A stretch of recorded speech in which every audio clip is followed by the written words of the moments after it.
हाय बच्चों, अच्छे हैं आप, दुरुस्त हैं और स्वस्थ हैं।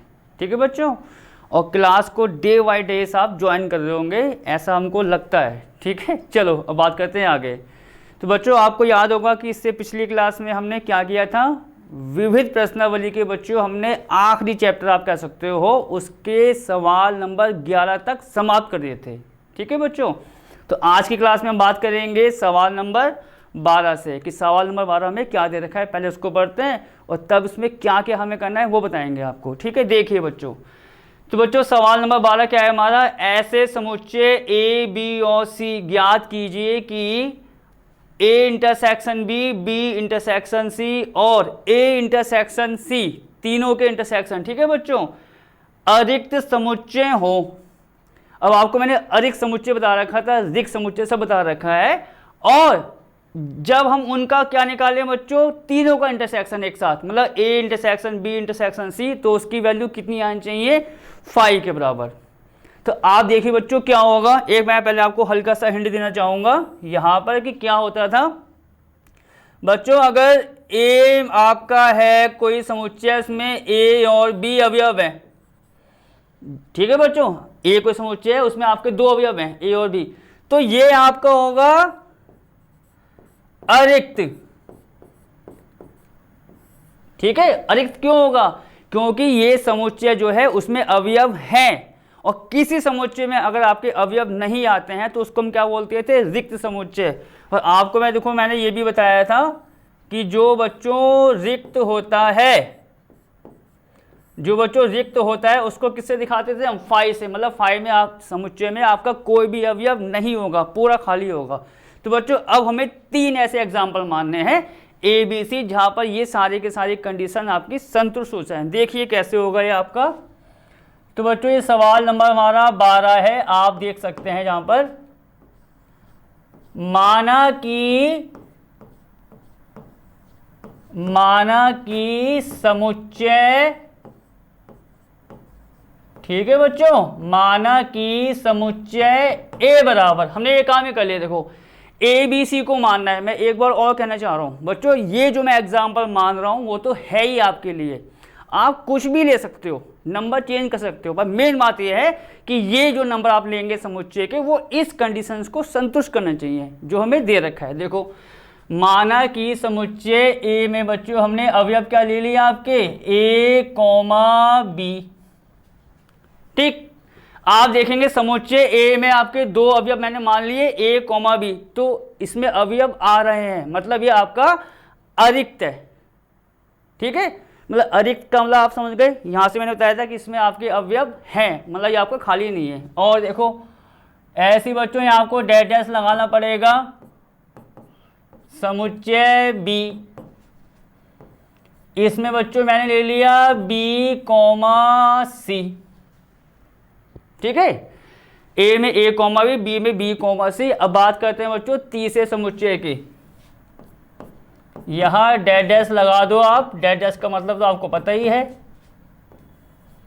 सी कॉमा ए। 3 समुच्चय बच्चों मैंने मान लिए, इसमें देखो पहले में ए कॉमा बी है, दूसरे में बी कॉमा सी है, और तीसरे वाले में सी कॉमा मैंने ए ले लिया। अब इसकी बात बच्चों यहां पर जो थी क्या थी कि उनका इंटरसेक्शन निकालेंगे तो आपका अरिक्त आएगा। अब देखो बच्चों जैसे मैंने 3 समुच्चय यहाँ मान लिए ए बी सी, अब मैं बच्चों उन तीनों के इंटरसेक्शन निकालना चाहूंगा, ए बी बी सी और सी। तब देखिए आप यहाँ ए इंटरसेक्शन बी बच्चों एक तो निकालना है, दूसरा क्या निकालना है आपको, बी इंटरसेक्शन सी, और आपका निकालना है ए इंटरसेक्शन सी। ठीक है, इसके अनुसार बच्चों वो तीनों जो हम निकाल के यहाँ आप बताएंगे वो क्या होने चाहिए, वो भी अरिक्त होने चाहिए। देखो अब अरिक्त का मतलब क्या होगा, पहले बच्चों ए ये रहा बी ये रहा, दोनों का हमें क्या निकालना है, इंटरसेक्शन। कैसे निकालते थे आपको क्या बताया था मैंने, इंटरसेक्शन में जो दोनों समुच्चयों में कॉमन अवयव होंगे उसको लिख लो बस आप। तो यहाँ आप देखोगे समुच्चय ए और बी में बच्चों कॉमन अवयव कौन सा आ रहा है, देखो बी और बी दोनों में आ रहा है, तो आपका ए इंटरसेक्शन बी जो हो गया समुच्चय बी के बराबर हो गया, जिसमें आपका अवयव स्मॉल बी है, आप देख सकते हो। आगे आओ बच्चों, बी और सी का इंटरसेक्शन। बी और सी में देखो कौन सा अवयव कॉमन है आपका, स्मॉल सी, तो आपने यहाँ पर क्या लिख दिया भैया, स्मॉल सी लिख दिया। अब किसको निकालना है, ए और सी का इंटरसेक्शन। देखो ए और सी में क्या कॉमन आ रहा है बच्चों, ए और सी में आपका कॉमन आ रहा है स्मॉल ए, जो दोनों में समुच्चय में आपका है, तो ये आपका क्या हो गया, ठीक। अब बच्चों आप ध्यान से देखो, मैंने तीनों के इंटरसेक्शन निकाल लिए, उसके अनुसार तीनों क्या होने चाहिए, अरिक्त समुच्चय, मतलब उनमें अवयव आएंगे, खाली नहीं होगा।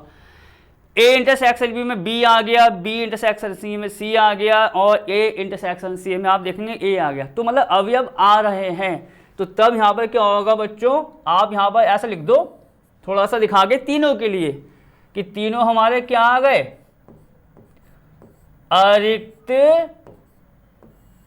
समुच्चय बच्चों, ठीक है। ये हमारे तीनों क्या आ गए, अरिक्त समुच्चय, जो बात यहाँ पर हमें बतानी थी।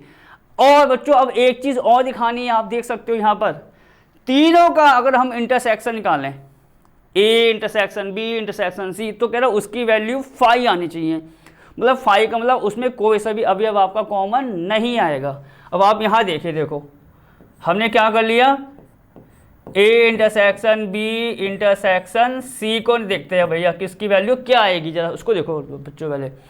मतलब तीनों समुच्चयों में आपको कॉमन अवयव देखना है जो तीनों में आ रहा हो।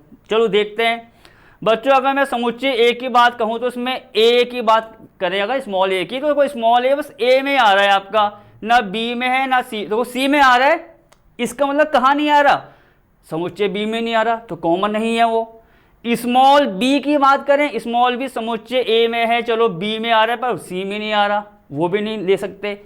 और ऐसी बच्चों का स्मॉल सी की बात करें, स्मॉल सी आपका समुच्चय सी में है, स्मॉल सी समुच्चय बी में भी है पर ए में नहीं है, तो क्या दिक्कत आ रही है कि अवयव जो आ रहे हैं इसमें वो 2 में तो आ रहे हैं बच्चों, पर तीसरे में आए नहीं रहे, और इसके अनुसार जो आपके अवयव होंगे वो तीनों में होने चाहिए। जब अवयव है ही नहीं तो इसका मतलब इन तीनों का इंटरसेक्शन क्या हो गया बच्चों, खाली। और खाली को किससे दिखाते हैं, आपको क्या बताया था मैंने, 5 से।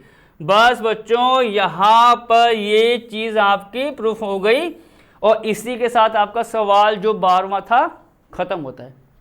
ठीक, अब कहाँ बढ़ेंगे बच्चों, अपने अगले सवाल। अगले सवाल का मतलब आपका सवाल नंबर 13वां।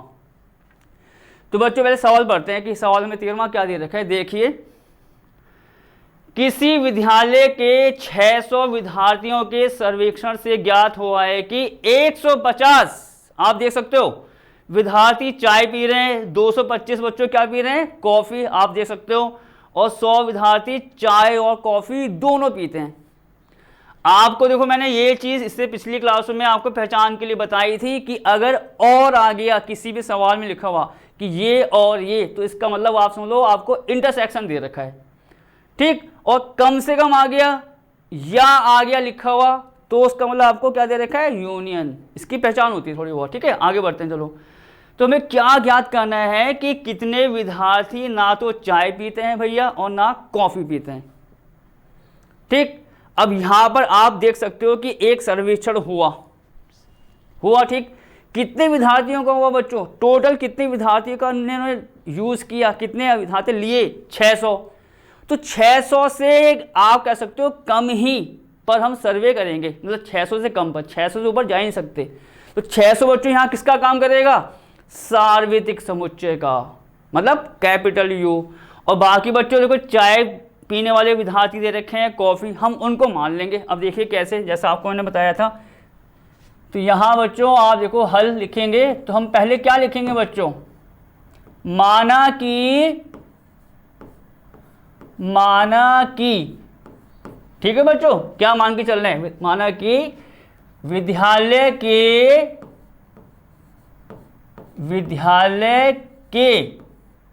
ठीक है, विद्यालय के वह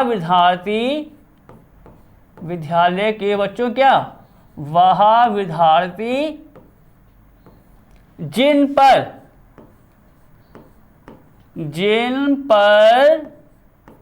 बच्चों किन पर हो रहा है आपका सर्वेक्षण। देखो माना कि विद्यालय के वह विद्यार्थी जिन पर सर्वेक्षण हमारा हुआ है, ये देखिए सर्वेक्षण हुआ है, सर्वेक्षण हुआ है एक सार्वत्रिक समुच्चय है। ठीक है बच्चों, मतलब जो हमारा सर्वेक्षण हुआ है वो हुआ है 600 पर, तो वो पूरा किसका काम करेगा? सार्वत्रिक समुच्चय का, जैसा मैं आपको यहां पर लिख के बता रहा हूं। ठीक है, सार्वत्रिक समुच्चय है। इतनी बात बच्चों यहां हो गई। अब क्या करेंगे? चाय पीने वाले विद्यार्थी इसमें जो है, कॉफी पीने वाले, उनको अलग मानना होगा। ठीक है, अब ये करो, और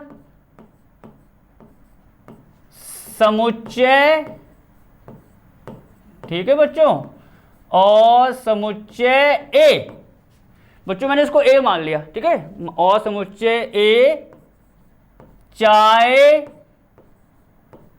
पीने वाले, ठीक है, और समुच्चय ए बच्चों क्या? चाय पीने वाले विद्यार्थियों का है, विद्यार्थियों का है। मालूम पड़ गया? यू हो गया सबसे बड़ा जहां पर सर्वेक्षण हुआ है, और ए मैंने समुच्चय ले लिया बच्चों, चाय पीने वाले विद्यार्थियों का समुच्चय है, समुच्चय है। ठीक है बच्चों, और बी किसका है? और बी कॉफी पीने वालों का। तो आपको बच्चों मैंने हमेशा कहा है, ये बात पूरी लिख के बतानी पड़ती है कि भैया किसको हम किससे दिखा रहे हैं, क्या समुच्चय है वो। और बी कॉफी पीने वालों का समुच्चय है बच्चों, वालों का समुच्चय है। चलो अब आते हैं बच्चों कि क्या क्या दे रखा है और क्या निकालना है। तब एक बात को और देख लो, मैंने यू क्या माना? सार्वत्रिक समुच्चय जिन विद्यार्थियों पर आपका सर्वेक्षण हुआ है, विद्यालय के जितने विद्यार्थी हैं 600। ठीक, चाय पीने वाले जो विद्यार्थी हैं उसको मैंने कहां पर रख लिया? समुच्चय ए के अंदर, कि भाई समुच्चय ए में चाय पीने वाले विद्यार्थी हैं। ऐसे बच्चों समुच्चय बी में कॉफी पीने वाले। अब आइए बच्चों, जो हमें दे रखा है उसके अनुसार क्या क्या वैल्यू यहां पर आएगी। तब आप यहां देखिए 600 विद्यार्थी पर हुआ है, सार्वत्रिक समुच्चय इसका काम करेगा। किससे दिखाया करते थे इसको? एन कैपिटल यू से। तो वो आपका कितना आ गया? 600। आपको याद होगा, ये अच्छे से बताया था हमने आपको। आगे आओ, 150 विद्यार्थी चाय पी रहे हैं, चाय पीने वालों का समुच्चय मैंने क्या माना हुआ? ए। तो यहां पर आपका एन ए कितना आ जाएगा? 150। दूसरा क्या है? 225 विद्यार्थी हैं कॉफी वाले, तो एन बी यहां कितना आ जाएगा आपका? 225। ठीक, इतनी बात आपकी क्लियर हो गई। निकालना क्या है बच्चों? और हाँ बच्चों, एक चीज और दे रखी है, देखो ध्यान से, 100 विद्यार्थी चाय और कॉफी दोनों पी रहे हैं। तो और का मतलब आपको क्या दे रखा है? इंटरसेक्शन। तो एन में आप यहां देखेंगे ए इंटरसेक्शन बी, हमें क्या दे रखा है यहां पर बच्चों? 100। हमें निकालना क्या है बच्चों? वह विद्यार्थी ना तो चाय पीते हैं और ना कॉफी पीते हैं। तो आपको मैंने ये बता रखा था, देखो जब भी अगर ना की बात आ जाए या नहीं की बात आ जाए तो उसका मतलब होता है एक प्रकार से उसका पूरक। देखो यहां पर जैसे हम कहते हैं बच्चों ए डैश, तो ए डैश का मतलब क्या होता है यहां पर? पूरक। और जैसे ही अगर ना की बात आएगी कि ना तो चाय पी रहे ना कॉफी पी रहे, कुछ भी अगर इस प्रकार की बात अगर आती है, देखो इस प्रकार का बच्चों एग्जाम्पल मैं आपको पीछे भी करा चुका हूं, एग्जाम्पल में था वो। ठीक है, तो ना तो चाय पीते हैं और ना कॉफी पीते हैं, तो उसका मतलब मुझे क्या निकालना है? आप यहां देखिए, इसका मतलब बच्चों मुझे निकालना है एन में। देखो एन में किसकी वैल्यू निकालनी है? यहां पर ए यूनियन बी के बच्चों होल डैश की, ये वैल्यू निकालनी है मुझे। किसकी वैल्यू निकालनी है बच्चों? एन ए यूनियन बी के होल डैश की। अब आप बोलेंगे कि ए यूनियन बी का होल डैश ही क्यों निकाला। अब यहाँ देखो जरा, मैं इसका भी आपको तरीका बताता हूँ, ये देखो साथ साथ बच्चों, ए यूनियन बी का होल डैश आपको मैंने ये भी लिखा रखा है, देखो फॉर्मूले में, डी मॉर्गन फॉर्मूला कैसे खुलता है आपका, ये खुलता है आपका A dash intersection B dash. A union B का होल डैश फॉर्मूला बच्चों क्या होता है, A dash intersection B dash. ठीक, इतनी बात क्लियर हो गई। ए डैश का मतलब क्या हुआ, जो पहले आप यहां देखो, समुच्चय ए क्या था, चाय पीने वालों का था, समुच्चय चाय पीने वालों का था। तो ए डैश क्या हुआ, जो चाय नहीं पीते हैं, मैं वही तभी को आपको बता रहा हूं। अगर ए आपका चाय पीने वाला है तो ए डैश आपका होगा चाय नहीं पीने वालों का समुच्चय। ऐसी बच्चों बी क्या है, कॉफ़ी पीने वालों का, तो बी डैश क्या होगा, जो कॉफ़ी नहीं पीते हैं। तो अब हमें निकालना क्या है, जो ना तो चाय पीते हैं और ना कॉफ़ी पीते हैं। इसका मतलब ए डैश इंटरसेक्शन बी डैश आपको निकालना पड़ेगा। और ए डैश इंटरसेक्शन बी डैश बच्चों किसकी होता है, बराबर ए यूनियन बी के होल डैश के। इसीलिए मैंने एन में ए यूनियन बी डैश को लिख दिया इक्वल में क्वेश्चन मार्क कि हमें इसको निकालना है। अब देखिए क्या होगा, तो बच्चों एन ए यूनियन बी का होल डैश, बच्चों देखो एन तो नंबर होते हैं, आपको मैंने बताया था एन तो उसके नंबर होते हैं कि कितने इसमें अवयव हैं या कितने आपको नंबर दे रखे हैं।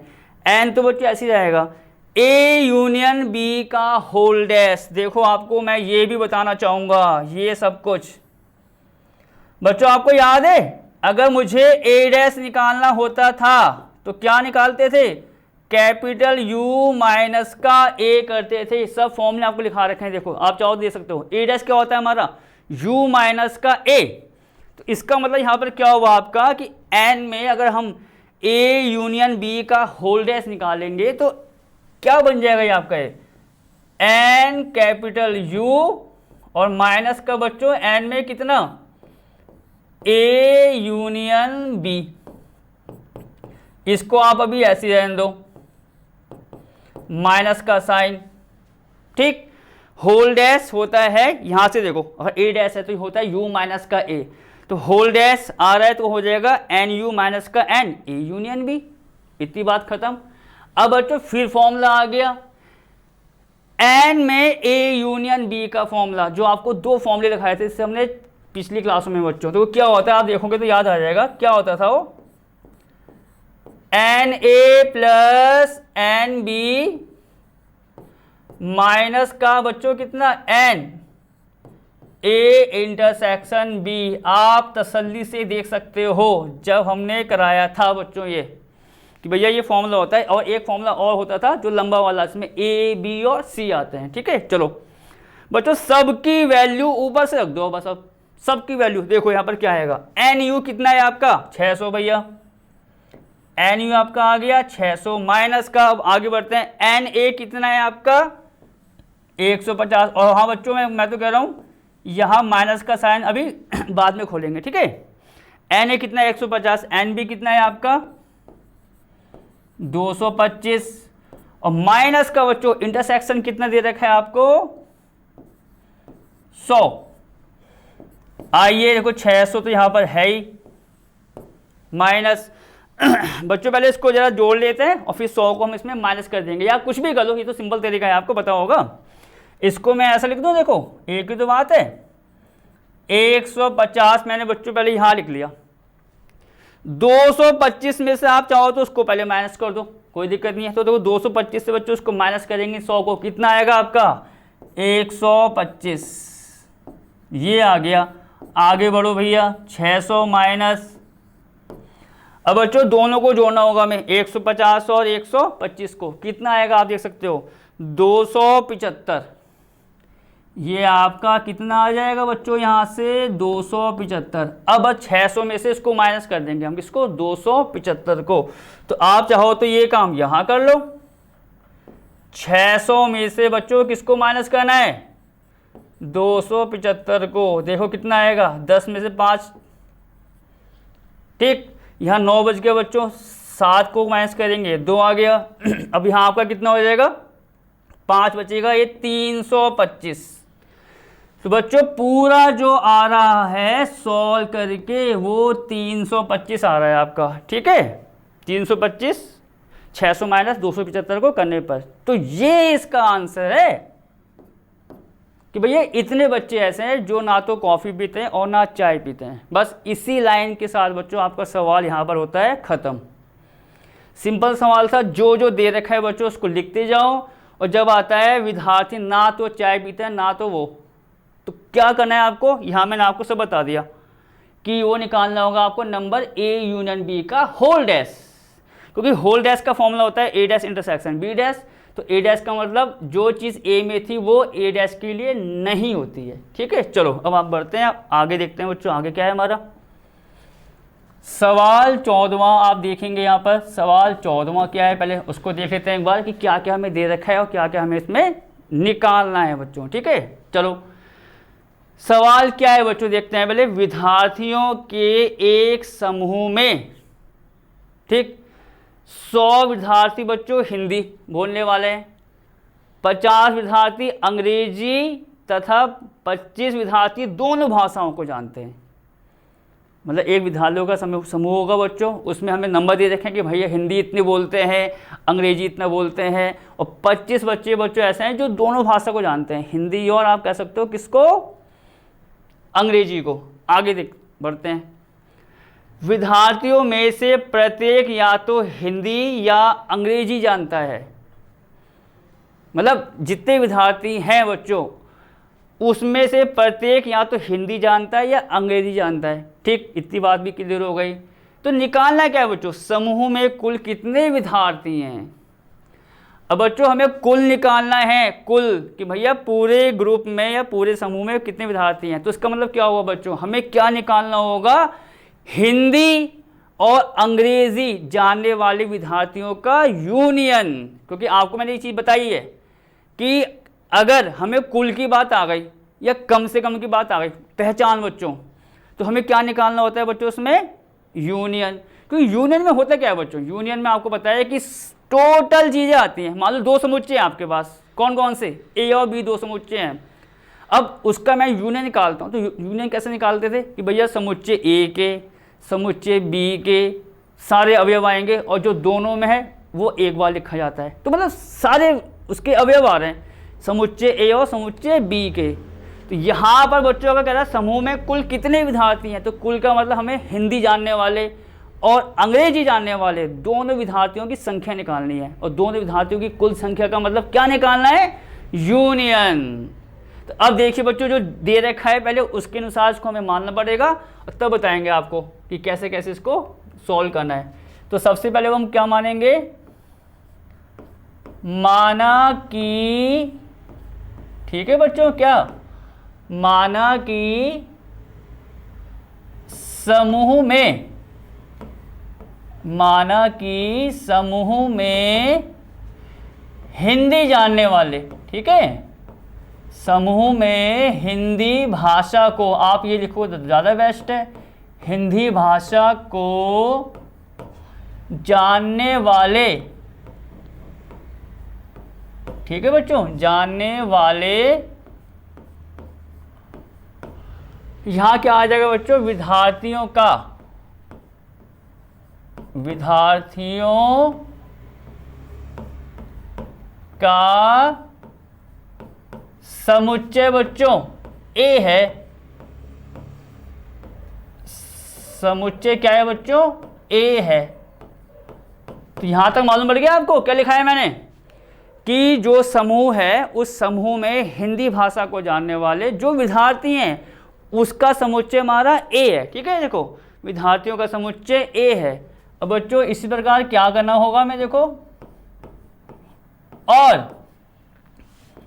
अंग्रेजी भाषा को, ठीक है बच्चों, और अंग्रेजी भाषा को जानने वाले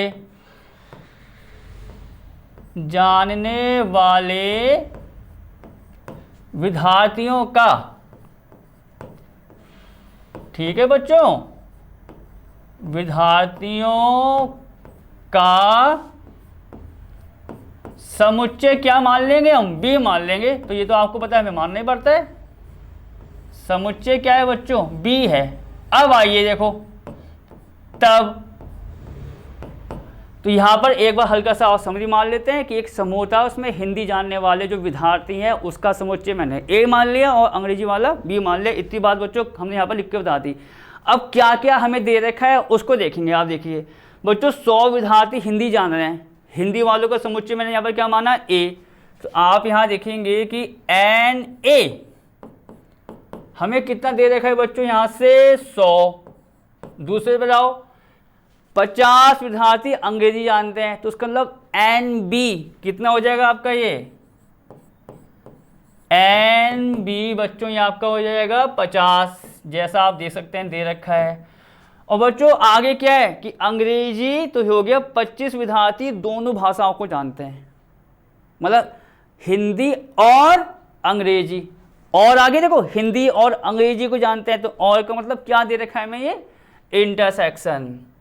तो एन में बच्चों क्या, ए इंटरसेक्शन बी, वो हमें क्या दे रखा है, आप देखेंगे यहाँ पर 25। ठीक, फिर उसके बाद इसने कुछ और कहा था कि विद्यार्थियों में से प्रत्येक या तो हिंदी या अंग्रेजी जानता है। मतलब जितने भी समूह में बच्चे हैं वो या तो हिंदी जानते हैं या अंग्रेजी जानते हैं। निकालना क्या था बच्चों, समूह में कुल कितने विद्यार्थी, कुल का मतलब मैंने क्या बताया, वो एक प्रकार से हमें समुच्चय निकालना है जिसमें बच्चों आपके हिंदी जानने वाले भी होंगे बच्चे और अंग्रेजी जानने वाले, मतलब उन की पूरी संख्या आप कह सकते हो कि टोटल संख्या क्या होगी। तो टोटल का मतलब या कुल का मतलब क्या बताया मैंने आपको, यूनियन निकालना है। तो आप यहाँ पर क्या बोलेंगे भैया कि एन ए यूनियन बी जो है बच्चों वो हमें निकालना है। अब सब कुछ आपके पास है, आप देख सकते हो एन ए एन बी उसका इंटरसेक्शन और वो निकालना है। कौन सा फॉर्मूला खुलेगा, वही फॉर्मूला बच्चों जो मैंने अभी लगाया इससे पहले सवाल में और पिछली क्लासों में, जिसमें मैंने पूरी की पूरी प्रश्नावली खत्म की थी। आपको याद दिलाऊं 1.6 में वो बच्चों जितने सवाल थे सब पर यही फॉर्मूला हमने लगाया था। देखो तो क्या होता है बच्चों formula, N A union B बराबर कितना आपका, N A plus N B minus का एन ए इंटरसेक्शन बी। बच्चों देखो आपका ये तो हमारा चलता रहेगा, ए यूनियन बी ये तो हमें निकालना ही है। चलो बच्चों अब इसकी वैल्यू रखते हैं। एन ए की वैल्यू कितनी आप देखेंगे 100, एन बी कितना है आपका 50। ठीक है, जो वैल्यू उसको रखनी है। उसका इंटरसेक्शन कितना है बच्चों 25। सिंपल सी बात, 100 को भी ऐसे रहने दो, 50 में से 25 को माइनस कर दो, कितना आ गया आपका प्लस का 25। दोनों को जोड़ोगे तो कितना आ रहा है बच्चों यहाँ से आपका 125। तो एन ए यूनियन बी बच्चों पूरा सॉल्व करने के बाद वैल्यू कितनी आ गई इसकी 125। मतलब 125 ऐसे बच्चे हैं बच्चों टोटल समूह में, उनमें से जो या तो क्या जानते हैं, हिंदी जानते हैं या अंग्रेजी जानते हैं या दोनों भाषाओं में उनको पता है, जैसे कि हिंदी भी पता हो और अंग्रेजी भी। तो ये बच्चों टोटल संख्या है उसकी 125। अब बच्चों इसी के साथ आप ये कह सकते हो कि ये सवाल आपका यहाँ पर ख़त्म होता है। सवाल नंबर बच्चों कौन सा आपका 14वां। तो बच्चों मैं अब यहाँ पर इस क्लास को बंद करना चाहूँगा और अब मिलूँगा आपसे नई क्लास में नए सवालों के साथ। तब तक ओके और टेक केयर।